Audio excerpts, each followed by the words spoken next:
ఆ రోజు 5 లక్షల కోట్లు అని చెప్పిండు. ఆయన మొదలు 10 సంవత్సరాల పాటు అసెంబ్లీలో ఉన్నాడు, ప్రతి బడ్జెట్ స్పీచ్లు విన్నాడు, ప్రతిసారి బడ్జెట్ చర్చలో అప్రాప్రియేషన్ చర్చలో పాల్గొన్న బట్టి గారు ఆ రోజు 5 లక్షల కోట్లు అన్నాడు. ఇప్పుడు రేవంత్ రెడ్డి గారితో సావాసం చేసి డిప్యూటీ సీఎం అయినాక అప్పు సడన్గా 7 లక్షల కోట్లు అయింది, 8 లక్షల కోట్లు అయిందని చెప్పి అడ్డగోలుగా మాట్లాడుతున్నాడు. ఇక ఇంకొక ఆయన ఉన్నాడు మహానుభావుడు కోమటిరెడ్డి వెంకటరెడ్డి గారు. ఇక ఆయన చాలా గొప్పగా చెప్పిండప్పుడు ఎట్లా చేస్తారా మీరంటే ఆయన చెప్పింది అది కూడా వినండి. కాబట్టి మేము ఇచ్చిన స్కీమ్స్ చాలా ఈజీగా 100 రోజులలో అమలు చేస్తామని ఇంత ఈజీగా చెప్తున్నాం మేము. అంటే మాకు లెక్కలు లేకుండానే 5 times మీ ఎమ్మెల్యే మినిస్టర్ ఎంపీగా ఉన్నాను మేము చెప్తామా? 100 days చూస్తున్నామే అయిపోతాయి. ఇప్పుడు ఆర్టీసీ బస్సెస్ ఫ్రీ పోతున్నాయా? గృహలక్ష్మి స్టార్ట్ అయిందా? కర్ణాటకలో మా దగ్గర మహాలక్ష్మి స్టార్ట్ అవుతుందా? గృహలక్ష్మి మహాలక్ష్మి ఫస్ట్ మంత్ స్టార్ట్ చేస్తాం. అక్కడ రైస్ షార్టేజ్ ఉండి బయట స్టేట్లో కొని ఇచ్చే వరకు ఒక్క స్కీమ్ లేట్ అయింది, అది కూడా ఇప్పుడు స్టార్ట్ అయింది. మా దగ్గర అన్నీ ఉన్నాయి కదా, ఇన్కమ్ పెరుగుతుంది. బతుకునిచ్చే తెలంగాణ ప్రతి ఒక్కరికి 5 లక్షలు సొంత ప్లేస్ ఉంటేనేమో 5 లక్షలు, లేకుంటే ప్లేస్ ప్లస్ 5 లక్షలు ఫస్ట్ 100 daysలోనే అలాట్ చేస్తాం. ఇవంతా కలిసి బడ్జెట్ ఎంత తెలుసా? ఆయన 10 లక్షలు ఇచ్చే దళిత బంధు వాళ్ళ నాయకులకు దోషి పెడుతుంది, బీసీ బంధు అవన్నీ పెడితే ఈ స్కీమ్స్ అన్నీ అయిపోతాయి. స్కీమ్స్ అన్నీ అయిపోతాయి. 10 లక్షలు ఇచ్చే దళిత బంధు బంద్ చేయాలి, బీసీ బంధు బంద్ చేయాలి. 100 రోజుల లోపలనే ఇండ్లు లేని వాళ్ళకి ఇండ్లు ఇస్తాం, ప్లాట్ కూడా లేకపోతే ప్లాట్ ఇస్తాం, మీదికి 5 లక్షలు ఇస్తాం, 100 రోజుల లోపలనే ఇస్తాం. ఇవన్నీ వీళ్ళు మాట్లాడిన మాటలు, వీళ్ళు చెప్పిన హామీలు.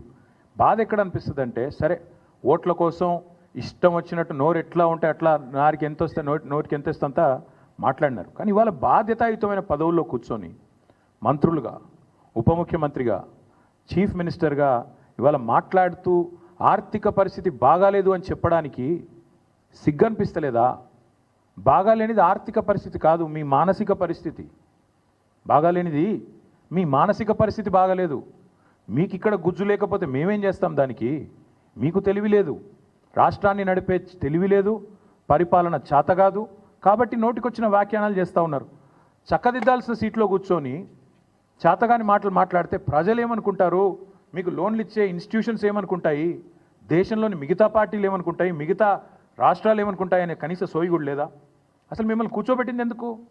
ఆ 420 హామీలు మీరు ఏదైతే ఇచ్చినారో వాటిని అమలు చేయండి అని. కానీ మీరేం చేస్తున్నారు?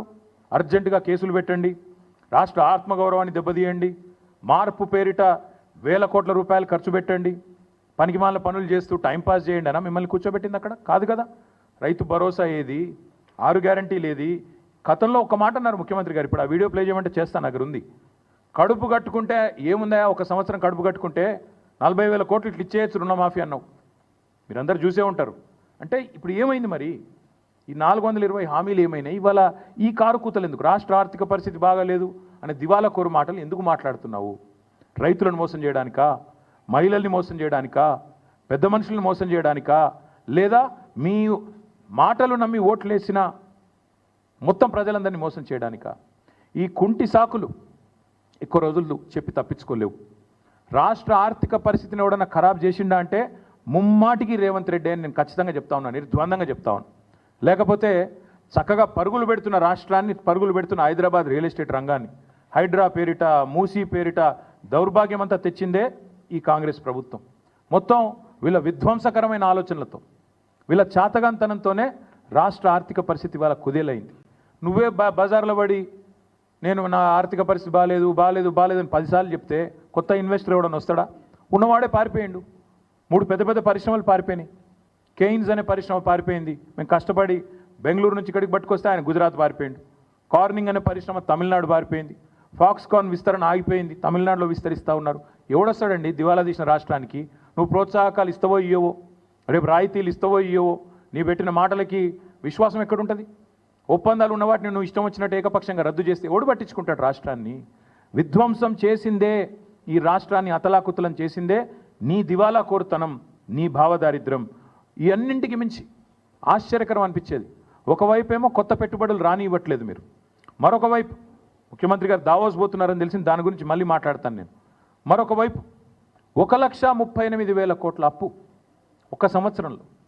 కేసీఆర్ గారు అప్పుల పాలు చేసిండు రాష్ట్రాన్ని ఒకవైపు మాట్లాడుతూ, కేసీఆర్ గారు ఆనాటి ప్రభుత్వం మొత్తం 10 ఏళ్లలో 4,17,000 కోట్ల అప్పు చేస్తే ఈ ప్రభుత్వం ఒక్క సంవత్సరంలో 1,38,000 కోట్ల అప్పు చేసింది. అంటే కేసీఆర్ గారి ప్రభుత్వం సంవత్సరానికి 41,000 కోట్ల అప్పు చేస్తే ఈ ప్రభుత్వం దానికి 3.5 రెట్లు ఎక్కువ ఒకటే సంవత్సరంలో 1,38,000 కోట్ల అప్పు చేసింది. నేను అడుగుతున్న, కేసీఆర్ అప్పు చేస్తే ఏం చేసింది కేసీఆర్ ప్రభుత్వం? 1,00,000 కోట్లు రైతు బంధు రూపంలో, రైతు రుణమాఫీ రూపంలో డైరెక్ట్గా రైతుల ఖాతాల్లో వేసింది. ₹1 వేసినవా నువ్వు వచ్చినాక రైతు భరోసా ఈరోజు వరకు వేయలేదు. కేసీఆర్ ప్రభుత్వం జిల్లాకు ఒక మెడికల్ కాలేజ్ కట్టించింది 33 జిల్లాల్లో. కేసీఆర్ ప్రభుత్వం అస్తవ్యస్తంగా ఉన్న రాష్ట్ర ఆర్థిక పరిస్థితిని చక్కదిద్ది అగ్రభాగాన భారతదేశంలో నిలబెట్టింది తలసరి ఆదాయంలో తెలంగాణ రాష్ట్రాన్ని. కేసీఆర్ ప్రభుత్వం అప్పు చేస్తే ఇంటింటికి తాగునీరు ఇచ్చింది. కేసీఆర్ ప్రభుత్వం అప్పు చేస్తే ప్రపంచంలోనే అతిపెద్దదైన లిఫ్ట్ ఇరిగేషన్ ప్రాజెక్టు కట్టింది. కేసీఆర్ ప్రభుత్వం అప్పు చేస్తే కొత్త మెడికల్ కాలేజీలు కట్టింది, కొత్త హాస్పిటల్ హైదరాబాద్ చుట్టూతా కట్టింది. హైదరాబాద్ నిండా ఇవాళ ఫ్లైఓవర్లు కనబడతా ఉన్నాయి, అండర్ పాస్లు కనబడతా ఉన్నాయి. కేసీఆర్ చేసిన అప్పుకు ఇవాళ ప్రత్యక్షంగా ఫలితాలు కనబడుతున్నాయి. నేను అడుగుతున్న రేవంత్ రెడ్డి, 1,38,000 కోట్ల అప్పు ఒక్క సంవత్సరంలో చేస్తేవే రైతు బంద్ చేసినవా? వేయలే. రైతు భరోసా ఇచ్చినవా? ఇయ్యలే. ఒక కొత్త ఇటుక పెట్టినవా? ఒక కొత్త ప్రాజెక్టులా? చేయలే. మరి ఎక్కడ పోయినాయి ఈ పైసలన్నీ? ఢిల్లీకి మూటలుగా పంపుతున్నావా? ఎక్కడ పోతున్నాయి ఈ పైసలు? 1,38,000 కోట్లు ఎక్కడ పోయినాయి? రైతులు ఎదురు చూస్తున్నారు 70 లక్షల మంది మా ఖాతాల్లో రైతు భరోసా ఎప్పుడు పడుతుందని. దానికి సమాధానం లేదు. మరి ఎవరి జేబులు నింపుతున్నావు 1,00,000 కోట్లతో? రాహుల్ గాంధీయా, ఢిల్లీ పెద్దలయ్యా? చెప్పాలి మీరు ఖచ్చితంగా. ఇంకొక మాట, ఈ దివాలాకోరు ముఖ్యమంత్రికి నేను చెప్తా ఉన్నా, రాష్ట్రం దివాలా తీయలేదు, దివాలా తీసింది నీ బుర్రా. These are reports of RBI. నిన్న ముఖ్యమంత్రి చెప్పిన పచ్చి అబద్ధాలు మీ ముందు పెట్టాలి, ఎందుకంటే ప్రజలకు కూడా తెలవాలా ఈయన మాట్లాడే మాటలు పచ్చి జూటా మాటలని.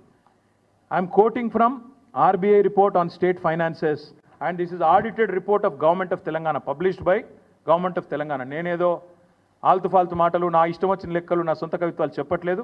Government of Telangana and RBI report నుంచే మాట్లాడుతున్నాను. కావాలంటే ఆ కాపీ కూడా మీ అందరికీ నేను అందజేస్తాను. ముఖ్యమంత్రి గారు మాట్లాడే మాటలు ఎంత దివాలాకోరు మాటలు చెప్పడానికి చెప్తా ఉన్నాను, బాధ అనిపించి చెప్తా ఉన్నాను. రైతు భరోసా ఎందుకు ఇస్తలేవయా రేవంత్ రెడ్డి? 15,000 అంటే ఏం చేస్తాం? పైసలు లేవు. రుణమాఫీ ఎందుకు చేస్తలేవయా? పైసలు లేవు. ముసలోళ్ళకి పెన్షన్లు ఎందుకు ఇస్తలేవు? పైసలు లేవు. ఏమనంటే రాష్ట్రానికి కేసీఆర్ అప్పులపాలు చేసిపోయాడు. కేసీఆర్ అప్పులపాలు చేయలేదు. దాని తార్కాణం నేను ఇప్పుడే మీకు చెప్తాను. మేము రాష్ట్రంలో అధికారంలోకి వచ్చినాడు 2014లో ఈ రాష్ట్రం యొక్క పరిస్థితి మాకు కాంగ్రెస్ ప్రభుత్వం అప్పచెప్పినాడు. రెవెన్యూ సర్ప్లస్తో, రెవెన్యూ మిగులుతో మాకు అప్పచెప్పింది కాంగ్రెస్ ప్రభుత్వం.